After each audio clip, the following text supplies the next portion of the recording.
Sa ibang balita, binahagi ni Orly Gutierrez ang dati niyang sinabi na nag-deliver o binawi niya ang sinabing nag-deliver siya ng mali-maletang pera sa bahay ni dating House Speaker Martin Romualdez. Ang utak-anya ng naturang aligasyon, sina Senador Rodante Marcoleta at dating Congressman Mike Defensor. Balita hatid ni Maki Pulido. Unang lumabas sa publiko si Orly Gutierrez sa pagdinig ng Senate Blue Ribbon Committee kaugnay ng mga anomalya sa flood control projects noong Setyembre ng nakaraang taon. Sa kanyang testimonya, sinabi niyang bilang bodyguard ni dating Congressman Zaldico, tagahatid siya ng mali-maletang pera sa bahay ni dating House Speaker Martin Romualdez. Humigit kumulang 3 beses ako mismo ang nag-deliver ng basura sa bahay ni Congressman Zaldico at sa mga bahay ni Speaker Romualdez. Si Senador Rodante Marcoleta ang nagharap sa pagdinig kay Gutierrez na inilapit daw ng kaibigang si dating Congressman Mike Defensor. Pero ngayon, binabawi na ni Gutierrez ang kanyang mga sinabi sa isang panibagong affidavit. Pinilit lang daw siya ni Defensor na sabihing naghakot siya ng pera para kay Romualdez kahit hindi raw ito totoo. Sa isang video, binasa ni Gutierrez ang ilang bahagi ng kanyang affidavit. Sa isang Japanese restaurant malapit sa Senado, sinulat daw ang kanyang affidavit laman ng kwentong idinikta ni Defensor. Inayos pa raw ni Marcoleta ang draft na tinype ng manugang ni Defensor na si Mark. Simulan na ni Senador Marcoleta ang basahin ang ginawa ni Mark na affidavit base sa sinabi ni former Congressman Mike na sabi niya, pare, ayusin ko ang Tagalog. Doon mismo sa harap ko, inaayos ni Senador Marcoleta ang affidavit na yun. Sabi ni former Congressman Mike Defensor, si Mark kasi di marunong mag-Tagalog. Ang video na ito ibinigay sa GMA News ni Attorney Melvin Kalimag, ang abogadong nagnotaryo ng panibagong affidavit ni Gutierrez noong August 13. Binigay din sa amin ang video na ginawang pagnotaryo sa isang hotel room sa Pasig. He was very relaxed, tapos tahimik nga eh. Parang very ordinary lang. Ni-request namin kay Attorney Kalimag na makausap sa telepono si Gutierrez pero ayon sa kanya, may problema sa signal kung nasaan si Gutierrez kaya di siya makontak.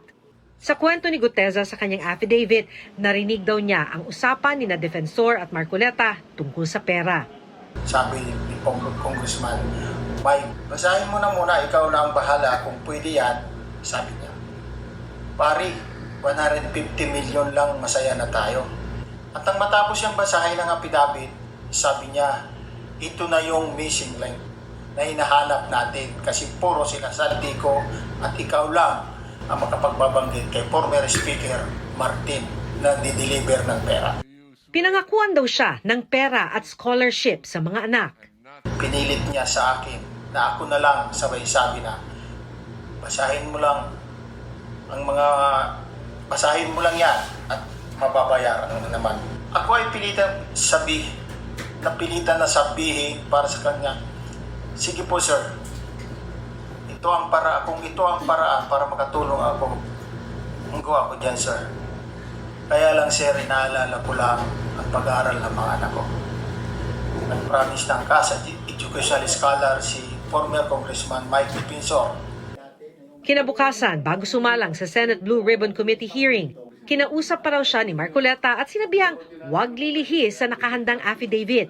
Kaya nang mag-adlib daw siya sa pagsalang sa hearing, napagalitan pa siya ni Marcoleta. Paulit-ulit na sinasabi na voluntaryo ang aking gagawin at tinuturuan niya ako na kung ano lang ang nakalagay sa affidavit na ginawa ni Mark na asawa ng anak ni former Congressman Mike Defensor. Yan lang mag-focus. Sinagot ko, opo sir.